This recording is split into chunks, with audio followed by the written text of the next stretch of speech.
ముఖ్యంగా గిరిజన ప్రాంతంలో మీకు ప్రజలు ఎన్నుకోవడంలో అంతరార్థం ఏంటి అని చెప్పి కూడా ఈ సందర్భంగా అడుగుతున్నాం. మేము ఒకటే చెప్తున్నాం, మీ జగన్మోహన్ రెడ్డి మీ అధినేత ముఖ్యంగా గిరిజన ప్రాంత లీడర్స్కి అందరూ కూడా ఒకటి చెప్తున్నాం, ఏదైతే జగన్మోహన్ రెడ్డికి ఒక జబ్బు ఉందండి, వాళ్ళ బాబాయిని వాళ్ళే చంపేసి ఎవడో చంపేసేయడం లబోదీపాన్ని తను పట్టుకొని పక్కడి మీద తోసేటువంటి కార్యక్రమం చేశారు. బకాయిలన్నీ వాళ్ళే పెట్టేసి ఈరోజు కూటమి ప్రభుత్వం మీద బురద చల్లేటువంటి కార్యక్రమం చేస్తున్నాడు. ఇలాంటివన్నీ కూడా మేము ఒకటే చెప్తున్నాం, ప్రజలు మోసపోవడానికి సిద్ధంగా లేరు. ప్రజలు మోసం చేయడానికి మీరు సిద్ధపడితే తప్పకుండా ఇప్పుడు 11 వచ్చే రేపొద్దున 11 కూడా ఉండమని చెప్పి కూడా మీకు హెచ్చరిస్తున్నాం.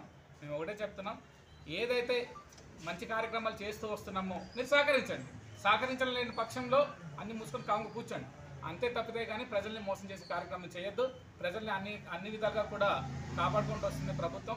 ఇంకా రానున్న కాలంలో అన్ని విధాలుగా ఐఏఎస్ కోచింగ్లు అయితేనేమి, లేకపోతే మన ప్రాంతంలో జీవో నెంబర్ 3 ఏదైతే స్ఫూర్తి ఉందో ఆ స్ఫూర్తి తగ్గట్టుగా జీవోలు తీసుకొస్తాం. అంతేకాకుండా ఏదైతే బెస్ట్ అవైలబుల్ స్కూల్స్ చెప్పామో best available schools next academic ఇయర్లో కూడా రన్ చేసే కార్యక్రమం చేస్తాం.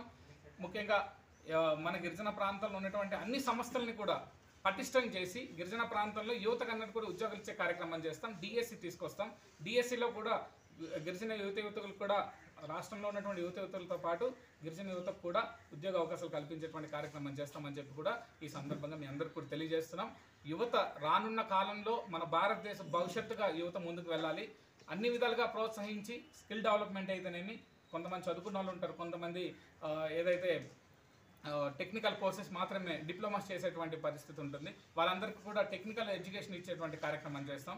ఏదైతే సివిల్ సర్వీసెస్ కోచింగ్ అయితేనేమి, డిఎస్సి కోచింగ్ అయితేనేమి, లేకపోతే ఇలాంటి కోచింగ్స్ అన్ని ఇస్తూనే స్కిల్ డెవలప్మెంట్ అయితేనేమి అన్ని విధాలుగా అన్ని రంగాల్లో కూడా యువతను ముందుకు ప్రోత్సహించేటువంటి కార్యక్రమం తెలుగుదేశం పార్టీ కూటమి ప్రభుత్వం ముఖ్యమంత్రి శ్రీ నారా చంద్రబాబు నాయుడు గారు ద్వారా ఈరోజు ముందుకు నడుస్తుందని చెప్పి కూడా ఈ సందర్భంగా తెలియజేస్తున్నాం.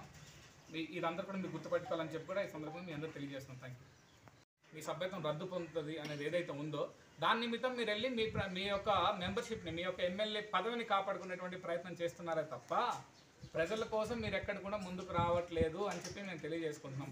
ఈరోజు గిరిజన ప్రాంతంలో గత ప్రభుత్వం ఉన్నప్పుడు కనీసం ఎక్కడ కూడా ఒక రోడ్డు కానీ నీళ్ళిచ్చే కార్యక్రమం కానీ ఇల్లు ఇచ్చే కార్యక్రమం జరగలేదు. ఈరోజు జరుగుతున్నటువంటి అన్నింటిలో మీకు భాగస్వామ్యం కావాలని చెప్పి కూడా ముఖ్యమంత్రి గారు కోరారు.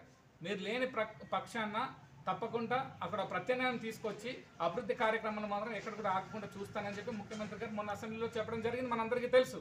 నేను అనేది ఏంటంటే ఈరోజు ఏదైతే కార్యక్రమాలు చేస్తున్నారో ఆ కార్యక్రమాలు చేయడానికి మాత్రమే ప్రజలు మీకు అధికారం ఇచ్చారు.